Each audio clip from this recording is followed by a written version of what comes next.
Hi guys, my name is Spaghetti, and today I'm showcasing the Euphoria, which is one of my favorite weapons just by design, and Ash of War has this like Kid Icarus Super Smash Bros. Brawl effect to it that brings me back to the good old days of playing that. But I wanted to see what is the best build if we wanted to do an entire run where all I did was spam the Ash of War. Now, I know that's kind of counterproductive, as this weapon does have a damage boost the more you attack, but it is a Ash of War that's like super hard to get off and not really worth going for, as it's going to be super hard to get 10 hits in within 10 seconds to get it to that second phase. And honestly, like when you're at a full build, I would honestly kill Acetyl before I'd even be able to get those 10 attacks off. But the question we're trying to solve here is simply what talismans will give us the best damage increase. So if I just use the Ash of War, plainly, no talisman, no buff, nothing, we are going to do a total of 2,085 damage. Now, right now I have 51 dexterity, but it's worth mentioning that the Ash of War, for whatever reason, doesn't count as doing successive attacks. So using things like the Rod and Wing Sword Insignia or Maleficent's Prosthesis will not give us the raised attack power with successive attacks, although Maleficent's Prosthesis will still boost your dexterity, assuming that you don't have 99 dex, but this weapon doesn't scale very well with dex, so not really worth it in my opinion. But if we do go ahead and equip the Shard of Alexander, we will see that 2,100 will turn into a whopping 2,400.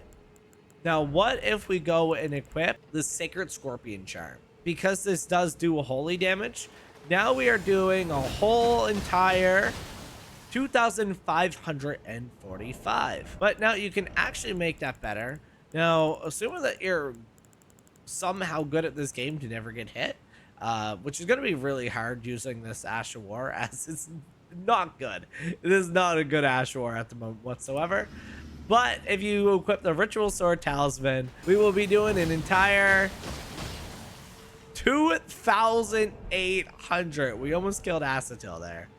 Now, here's where things get complicated. Now, I tested a bunch of different talismans. Like, I tried the two-handed sword talismans, but when we do the Ash of War, we're only actually using one hand, it won't give us that bonus. Now, we do get a little bit of damage bonus from the blue dancer charm, but as you see, it is only a 5 damage increase, which is weird because we have a light load, which, correct me if I'm wrong, we are supposed to get an extra 15% damage when using the blue dancer charm. But if you're going for maximum damage, that would be your best one. But honestly, at that point, unless you guys have a better talismans in mind, you're probably better off going with something like the Dragon Crest Great Shield Talisman, or something that's just gonna negate damage.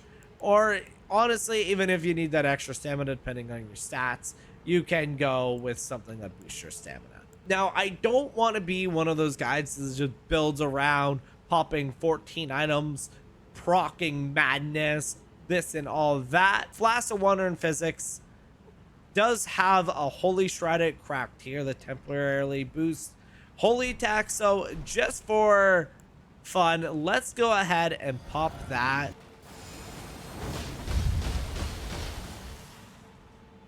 3,100.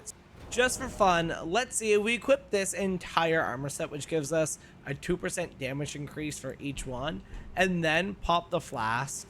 What will be the damage that we do now? Will we be able to beat 3,100? There you go, 3,350.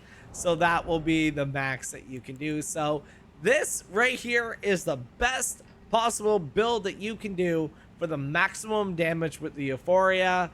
And then obviously if you put more into your strengths or dexterity, it would raise it slightly more, but it doesn't scale very well with either one of those stats, so you would not be getting much from them.